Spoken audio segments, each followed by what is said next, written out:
তীব্র গ্যাস সংকটে দৈনিক অন্তত ২০ কোটি টাকার লোকসান গুনছে দেশের সিরামিক শিল্প। বন্ধ হয়ে আছে ১/৩ কারখানা।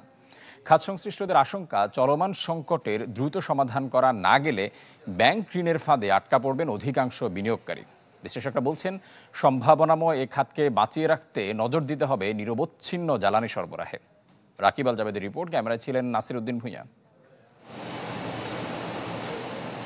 জ্বালানির অভাবে এভাবেই অলস পড়ে আছে দামি দামি সব যন্ত্রপাতি। ঢাকার অদূরে নরসিংদীর এই চায়না বাংলা সিরামিক্সে এমন অবস্থা গেল মাস দেড়েক ধরে। সংশ্লিষ্টদের মতে এই কারখানায় ১৫ PSI চাপে গ্যাস পাওয়ার কথা থাকলেও বেশিরভাগ সময়ই তা থাকছে ৫-এর নিচে। ফলে উৎপাদন নেমেছে শূন্যের কোটায়। শুধু তাই নয়, প্রয়োজনীয় জ্বালানির যোগান না থাকায় নষ্ট হচ্ছে কাঁচামালও।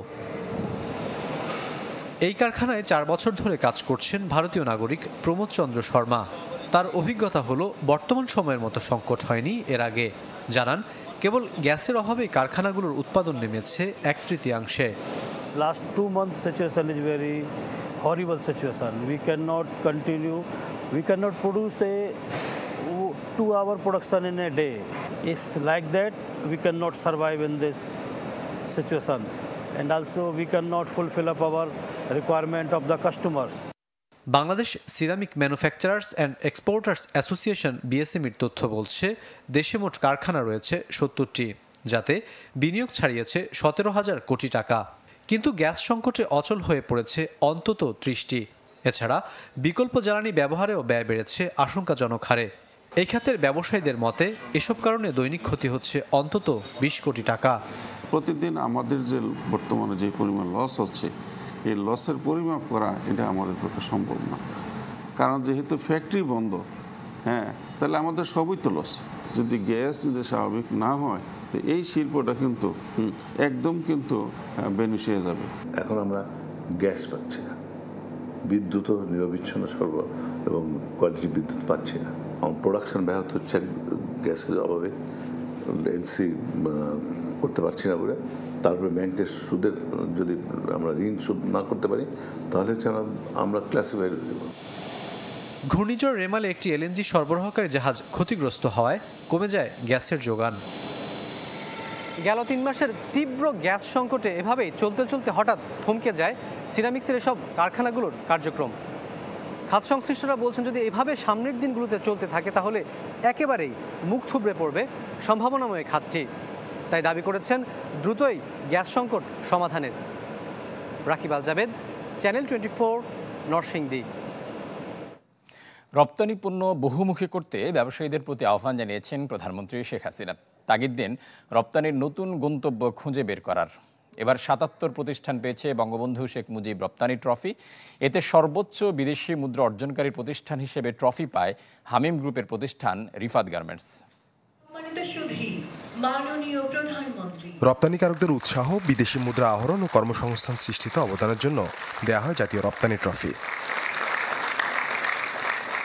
রাজধানীর ওসমানী স্মৃতি মিলনায়তনে এবারের আয়োজন ছিল 2021-22 অর্থ বছরের জন্য। বাণিজ্য মন্ত্রণালয় ও রপ্তানি উন্নয়ন ব্যুরোর এই আয়োজনে প্রধান অতিথি হিসেবে যোগ দেন প্রধানমন্ত্রী শেখ হাসিনা। 2021-22 অর্থ বছরে পণ্য ও সেবা খাতে অবদানের জন্য ৭৭ রপ্তানিকারককে জাতীয় রপ্তানি ট্রফি তুলে দেন সরকার প্রধান। সর্বাধিক বিদেশি মুদ্রা অর্জনকারী প্রতিষ্ঠান হিসেবে বঙ্গবন্ধু শেখ মুজিব রপ্তানি ট্রফি পায় হামিম গ্রুপের প্রতিষ্ঠান রিফাত গার্মেন্টস লিমিটেড। জনাব সাজিদ আজাদকে বঙ্গবন্ধু শেখ মুজিব রপ্তানি ট্রফি স্বর্ণ গ্রহণ করার জন্য আমরা সম্মিলিতভাবে রপ্তানির এই অগ্রগতি ধরে রেখে রপ্তানির আয় অচিরেই 100 বিলিয়নের ঘরে পৌঁছাইতে পারবো ইনশাআল্লাহ। শেখ হাসিনা জানান, দেশের মানুষের আর্থসামাজিক উন্নয়নই সরকারের লক্ষ্য। ব্যবসায়ীদের প্রতি তার তাগিদ পণ্য বহুমুখীকরণে কাজ করার। এখনকার কূটনীতিটা হচ্ছে, এটা শুধু রাজনৈতিক না, এটা হবে ইকোনমিক, বাণিজ্যিক। নিয়মিত বাজারের পাশাপাশি পণ্য রপ্তানির নতুন গন্তব্য খুঁজে বের করার আহ্বানও জানান প্রধানমন্ত্রী। যেসব দেশের দিকে এতদিন আমরা করতাম, তাদের বললাম তো আমি যে তাদের ক্রয় ক্ষমতাও কমে গেছে, দারিদ্র্যের হার বেড়ে গেছে, সেখানকার অবস্থা উপরে বোঝার উপায় নাই। উপরে তারা ফিটফাট, কিন্তু ভিতরে যে কি যারা থাকে তারা জানে। তো সেই জন্য আমাদের নতুন নতুন জায়গা এবং নতুন নতুন পণ্য খুঁজতে হবে। অর্থনৈতিক অগ্রগতির যাত্রাপথে রপ্তানিকারকদের সহযোগিতা চান সরকার প্রধান শেখ হাসিনা। জয় বাংলা, জয় বঙ্গবন্ধু, বাংলাদেশ চলছে। খোদা হাফেজ। সাদবিন শফিক, চ্যানেল 24, ঢাকা। জুলাই মাসের প্রথম 13 দিনে দেশে বৈধ পথে প্রবাসী আয় এসেছে $97 কোটি। বাংলাদেশ ব্যাংকের সবশেষ প্রতিবেদনে এমন তথ্য উঠে এসেছে। এই ধারা অব্যাহত থাকলে মাস শেষে যা দাঁড়াতে পারে 232 কোটিতে। এতে দেখা গেছে রাষ্ট্রীয় মালিকানাধীন 6 ব্যাংকের মাধ্যমে এসেছে $13,66,00,000 আর বেসরকারি ব্যাংকের মাধ্যমে এসেছে $74,89,00,000। বিশেষায়িত ব্যাংকের মাধ্যমে 5 কোটি আর বিদেশি ব্যাংকের মাধ্যমে এসেছে $25,00,000। বরাবরের মতো এককভাবে সবচেয়ে বেশি রেমিটেন্স এনেছে বেসরকারি ইসলামী ব্যাংক লিমিটেড $29 কোটি উপরে। অতীতের সব রেকর্ড ভেঙে দেশের বাজারে নতুন উচ্চতায় উঠেছে স্বর্ণের দাম। কাল থেকে 22 ক্যারেটের প্রতি ভরির জন্য ক্রেতাদের গুনতে হবে 1,20,080 টাকা। সপ্তাহের ব্যবধানে ভরিতে যা বাড়ল 1,189 টাকা। বাংলাদেশ জুয়েলার্স সমিতি বাজুস এক বিজ্ঞপ্তিতে তথ্য জানায়। বলা হয়, বাজারে তেজাবি স্বর্ণের দাম বৃদ্ধি পাওয়ায় এই সমন্বয় করা হয়েছে। নতুন মূল্য অনুযায়ী 21 ক্যারেটের স্বর্ণের দাম এখন 1,14,622 টাকা। এর আগে দেশের বাজারে প্রতি ভরি স্বর্ণের সর্বোচ্চ দাম উঠেছিল 1,18,000 টাকা।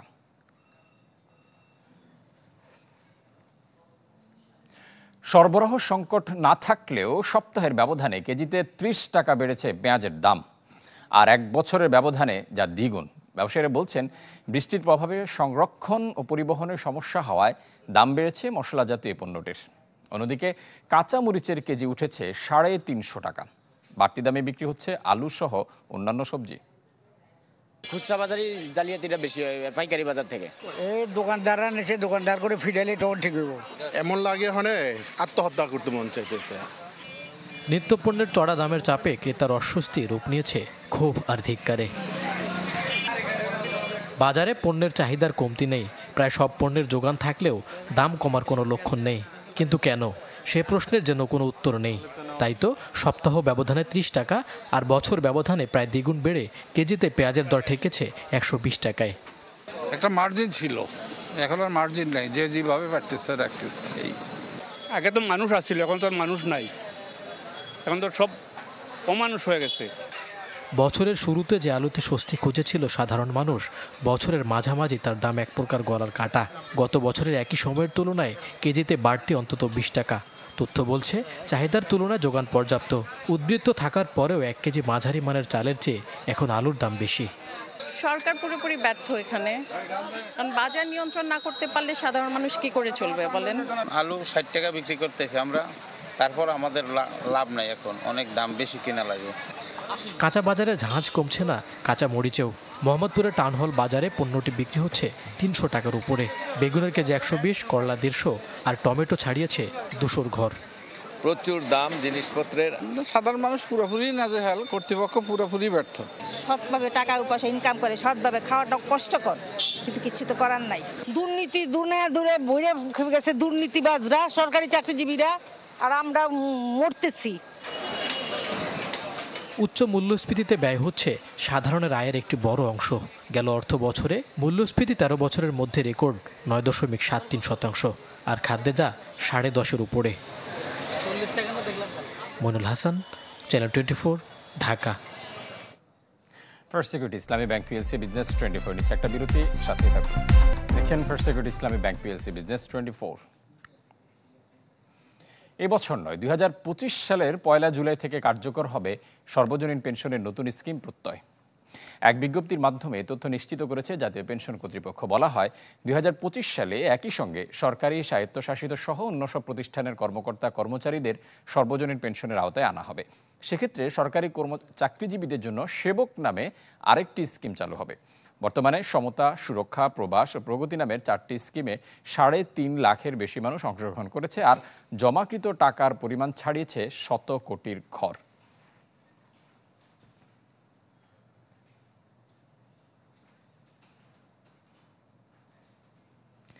দারিদ্র্য, ক্ষুধা ও বৈষম্য রেখে টেকসই উন্নয়ন লক্ষ্যমাত্রা অর্থাৎ এসডিজি অর্জন সম্ভব নয়।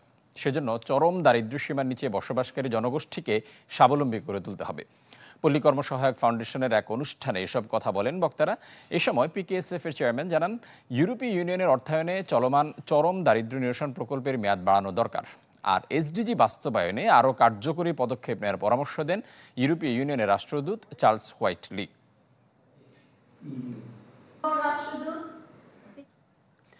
মহামারী পরবর্তী বিশ্ব অর্থনীতিতে লাগামহীন মূল্যস্ফীতি নিয়ন্ত্রণে শুরু হয় কেন্দ্রীয় ব্যাংকগুলোর লড়াই। সম্প্রতি নাছোড়বান্দা 2 অঙ্কের মূল্যস্ফীতিকে অনেকটাই বশে নিয়ে এসেছে মার্কিন যুক্তরাষ্ট্র এবং ইউরোপের কেন্দ্রীয় ব্যাংকগুলো।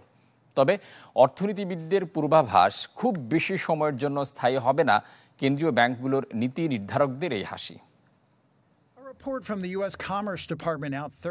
মহামারীর পর বিশ্বব্যাপী মূল্যস্ফীতি আর ব্যাংক সুদের চাপ স্বস্তিতে থাকতে দেয়নি কেন্দ্রীয় ব্যাংকগুলোকে।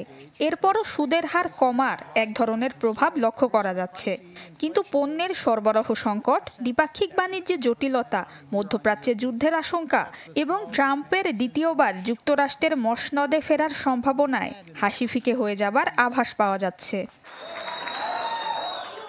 নজর এখন যুক্তরাষ্ট্রের আলোচিত প্রেসিডেন্ট ডোনাল্ড ট্রাম্পের দিকে। ক্ষমতায় আসলে আয়করের পরিবর্তে সব পণ্যে 10% আমদানি শুল্ক আরোপের প্রতিশ্রুতি তার। গোল্ডম্যান স্যাক্সের পূর্বাভাস, এই পদক্ষেপে রপ্তানিকারক দেশগুলো তো বটেই, মূল্যস্ফীতির প্রভাব যোগ হবে বিশ্ব অর্থনীতিতে।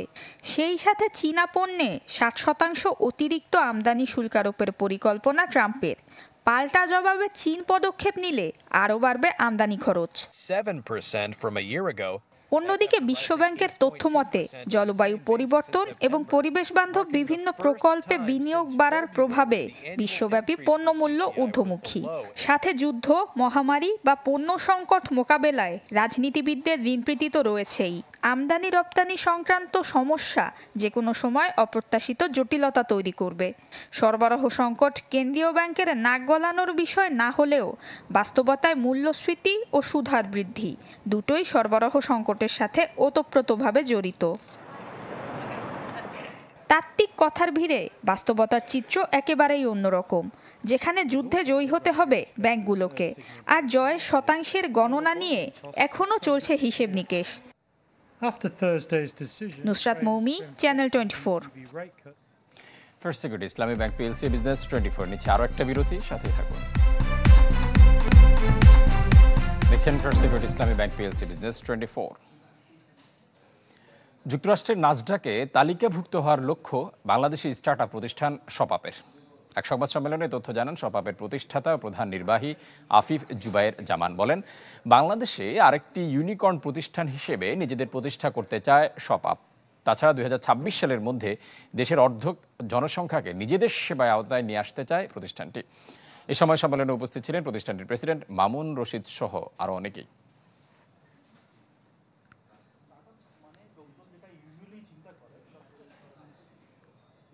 নিট বস্ত্র রপ্তানি খাতে 2021-22 অর্থ বছরের জন্য জাতীয় রপ্তানি ট্রফি গোল্ড অর্জন করেছে লিবার্টি নিটওয়্যার লিমিটেড। অনুষ্ঠানে লিবার্টি নিটওয়্যার লিমিটেড ব্যবস্থাপনা পরিচালক ইঞ্জিনিয়ার মোহাম্মদ শামসুজ্জামানের হাতে রপ্তানি ট্রফি গোল্ড তুলে দেন প্রধানমন্ত্রী শেখ হাসিনা। প্রতিষ্ঠানটির ব্যবস্থাপনা পরিচালক বলেন, লিবার্টি নিটওয়্যার লিমিটেড প্রতিষ্ঠা লগ্ন থেকে বৈদেশিক মুদ্রা অর্জন ও কর্মসংস্থানে গুরুত্বপূর্ণ ভূমিকা রাখছে। আমাদের নতুন নতুন জায়গা এবং নতুন নতুন পণ্য খুঁজতে হবে। First security Islami bank PLC business 24 এর এখনকার আয়োজন এটুকুই। সঙ্গে থাকার জন্য ধন্যবাদ সবাইকে।